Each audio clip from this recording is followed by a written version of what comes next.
So I'm going to run through the things I'm going to use. First thing is obviously the spray paint. So this is chrome paint. It says metallic finish, but I'm pretty sure this is what I want. It's an old can, so hopefully there's enough. And for the cutting tool, I've got a Dremel here, which I'll probably be using the cutting wheel for it. And then I also do have a soldering iron. So if you look at the back of this, I'm going to be cutting all around this thing to take it apart, because you can't take it out any other way. Like some other taillights, you can just kind of melt the glue off and take it off that way. But this one we're going to have to cut. And looking on this corner, there's this big cover here where the Dremel definitely not going to fit, or at least actually the wheel's not going to fit because it's too wide. So for that part, I'm going to be using the soldering iron to melt the plastic and cut it that way. If you go on YouTube, there's more videos of people doing this, and most people seem to use the soldering iron all around, which you can do. It will work, but if you have a choice, I would suggest this because it's going to be a lot more cleaner of a cut. And this thing, because it's melting the plastic, it's going to leave a bigger gap, so just more chances of it not sealing properly after once I'm putting it back together. And last thing is some sort of sealant. Because I'm cutting this, I'm going to have to glue it back, and you want to make sure every single cut is sealed properly, otherwise water's going to get in and then this thing's useless. So getting to the cutting, this is the plan. If you see, there's a pretty obvious edge all around. There's some points where, like here, it kind of changes up, but I'm going to try to stick, oh, not that one, stick to this edge as close as I can. That way you leave some kind of gap on the edge, because you're going to have to glue this back. Once you go all around, we're going to get to this section, which I still have to figure out exactly how I'm going to use the soldering iron to get through that, but that's a problem for later. What I suggest also doing is just going over it once, kind of lightly, just a little bit first, so you have some kind of line to follow, and then go around and do it again completely all the way through.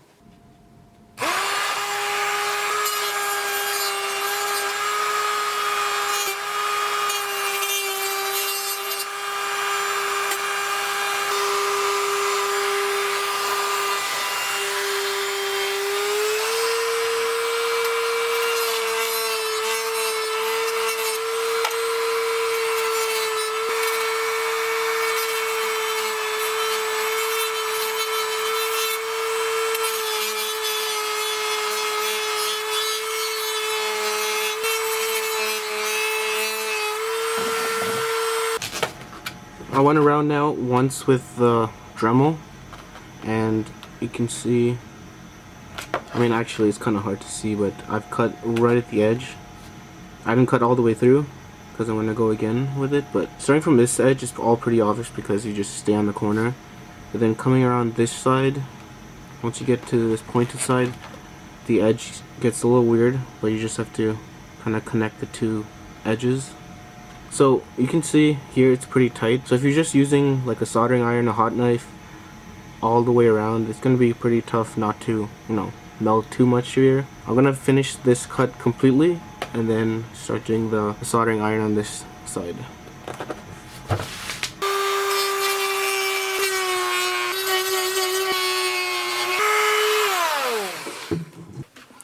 Okay, I went all around. You can kind of see now. So I went through. I did leave some, where is it? It's like some spots here. It's still connected, just so it doesn't all fall through once I get to this part. One tab there, and then this corner I left connected, and also because I kind of want to show this part.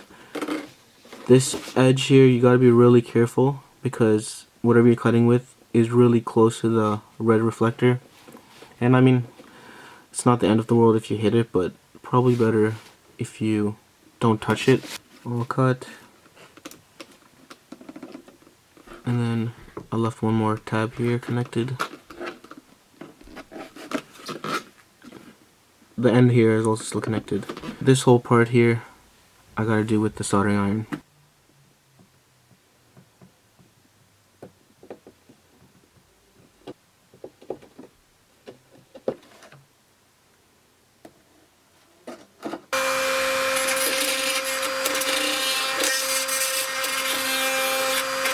So I started with the soldering iron on this end, and it kind of takes a while and there's a lot of smoke coming through.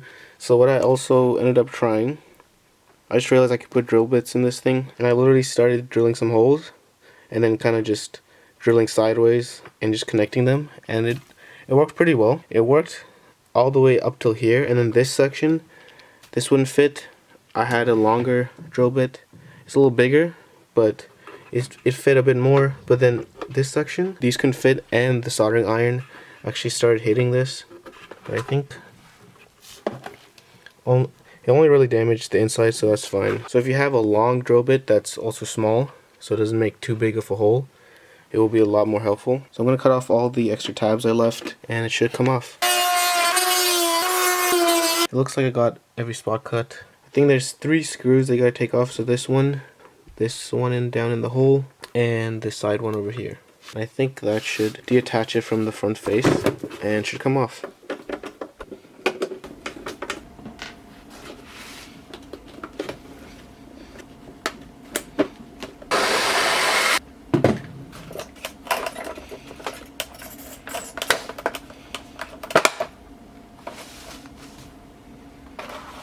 Here we go, it's out. You can take off the chrome part, which is what we unscrewed at the back first. Might need 2 hands for this. I think the red donut thing is stuck, so maybe I do need to take these 2 screws out as well. It looks like the red part is just clipped in, so I'll have to figure out how to carefully take that off.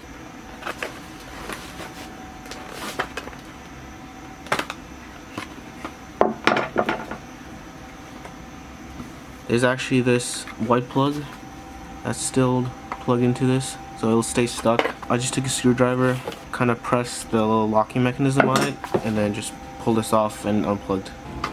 And now this one, I got this big tab off, but I don't know what's holding it on this side, and I don't want to risk breaking it, so I'm just going to tape this properly. I'm going to have to drill each one of these because the light bulb's actually right behind that, and once I paint it, you can't see it. To get it off, there's literally just 1 screw here, and the thing just comes off.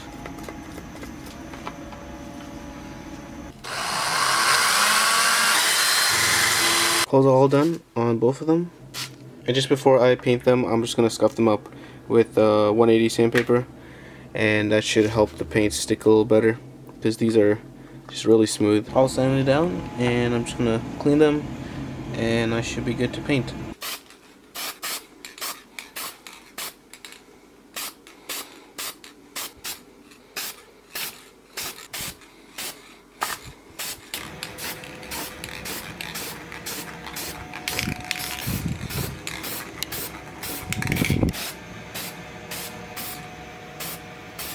Painting's pretty much complete. As you can see, I'm missing one of the little donut things. One of the things I noticed, you can't tell, I think from the camera that much, but you can see on the edge, you can kind of still see some red because I don't know, I just couldn't get the paint in there. So what I tried doing was painting in some primer on this side to darken it, and I think it did work a bit, but for some reason you can still see the red. But it's so small, I don't think it's a big issue. And then that's why I'm missing the other one, because I just painted. We can see the side ones came out pretty good. But okay, so one thing I want to mention, I made a big mistake. I got a little too excited and I started painting it without putting primer, and that was a huge mistake. And so without the primer, the chrome was just not sticking to the plastic. For example, on this one, like there would be like a bunch of dots where the paint just completely did not stick, and you would just watch the chrome just drip off and it would go back to red. So the primer, I had it set aside too, and I just completely forgot to do it. And after I did that, primer on top of the first 2 layers of chrome that I did first, and then it kind of solved it. For the most part, I think I covered everything, and this one came out pretty good. And now I'm waiting for the other one for the back to dry, which is just primer, so that should be done pretty quick. I got everything wiped down, cleaned.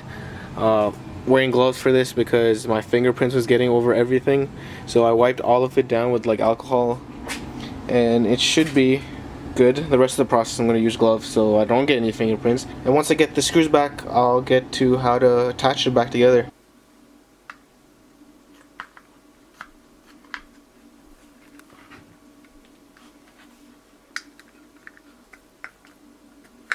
Putting this back in, you just have to match up this white plug with the plug here.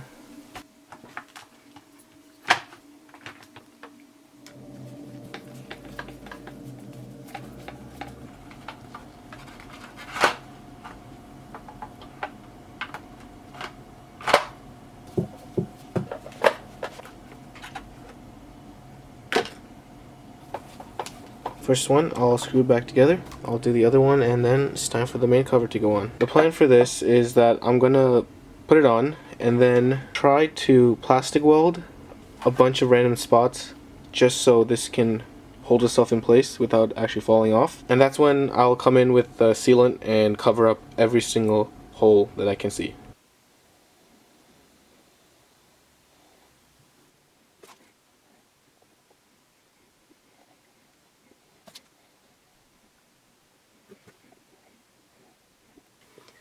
See now, I put some little wells of plastic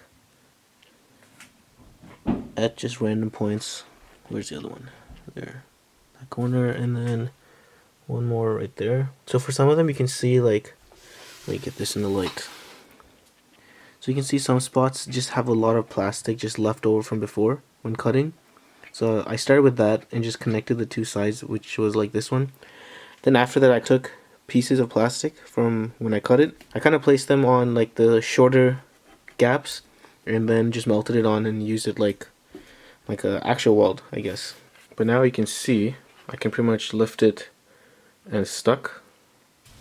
Don't want to do that too much. But what I'm going to do now is just try to weld up as much as I can. It's probably better to do as much as you can, but you're going to seal it up anyway and cover all of it. But just to make it a bit stronger, I'm just going to try to stick as much as I can before the sealant. Sometimes they're like really small, but I guess it's better than nothing. Sealant is ready to go.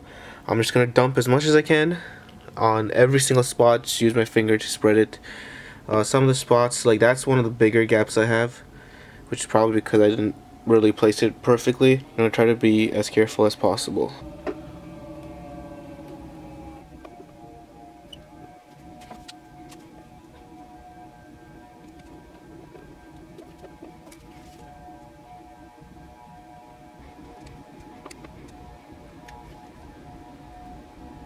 The next morning, I did this late last night, so it hasn't been too long, but it's dry enough that I can actually touch it. But now, what I'm going to be looking for, which I already did, so I have my light here, and if you see, so it looks pretty good just looking at it, but if you go with a light, you'll see, for example, right there.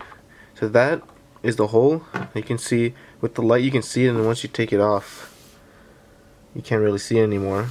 I mean, there's some reflections off my other light, but there's a lot of spots. Here you go. There's a huge one. And what I'm going to do is just take the light and see what spots I can. Honestly, I probably will just reapply on every single spot again, just in case. But with the light, you can kind of see exactly where the like really bad spots are. I think it's ready to install. I'm having one huge regret right now. The holes I drilled on the donut piece, I really should have checked if it was big enough. I should have plugged it in before I sealed it and made sure the lights come in through. Well, light's gonna come through, but I'm not sure if it's enough. If it's not enough, I'm gonna have to cut these open again. But it will work. I just gotta wait till it's dark outside to actually see if it's enough light.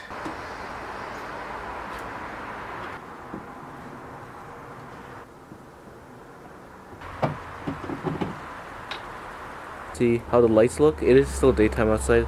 The camera may look a little dark, but it is still bright, so neither of them will be that bright, but we'll see. I'll still get another shot at night later.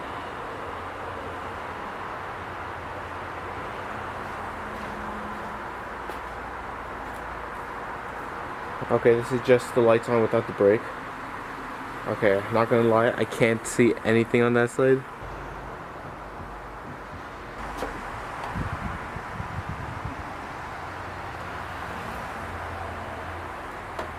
I didn't even plug the wire in, so that's probably why it's not working. Okay, on like the 5th try, now is the comparison.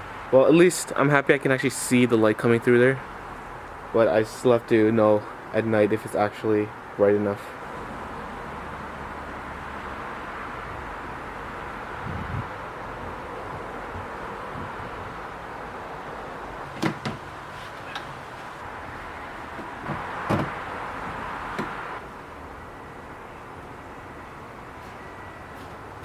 least they're working. Honestly, they look pretty good. I'm not gonna lie though, they look a lot better in the camera than they do in real life because my lenses have a lot of scratches on it.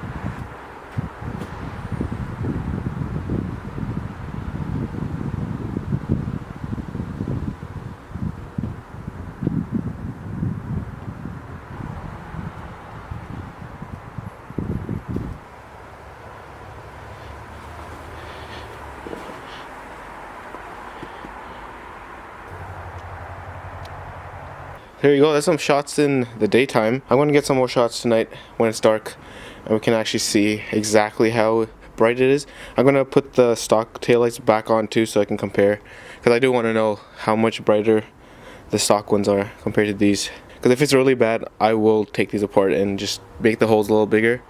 Actually a lot bigger, because I really wish I tested them out. Honestly, can't believe I didn't think about testing the size of those holes out. But you can see how big I made them.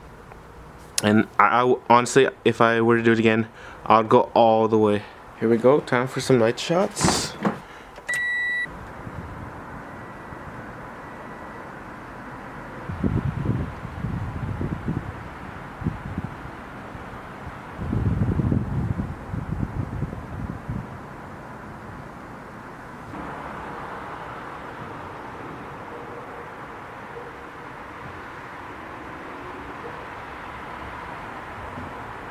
I think looking in the camera screen, I think it looks alright, like the brightness, but I definitely think it should be brighter, just in terms of safety. Honestly, just because it's still winter and this car's not getting driven for a few more months, I'm probably going to take it apart again and just make the holes bigger. Once spring comes around, I'll definitely make like a little update, if I do remember to do that, just on if the seals ended up, you know, working and nothing leaked. And also if I do take it apart and make it a little brighter, I'll do an update on that just to show you what the difference is and if it got any better, to be honest, because I could take it apart to make those holes bigger and it might even be exactly the same thing. So, but overall, I really like this. I definitely think the red to chrome contrast is a lot nicer. It makes the red pop a lot more, especially because the red that was in here was a lot darker and didn't really match the car, so it kind of threw it off in my opinion. But as long as I'm not sacrificing too much brightness here, I think this is a pretty cool project to do.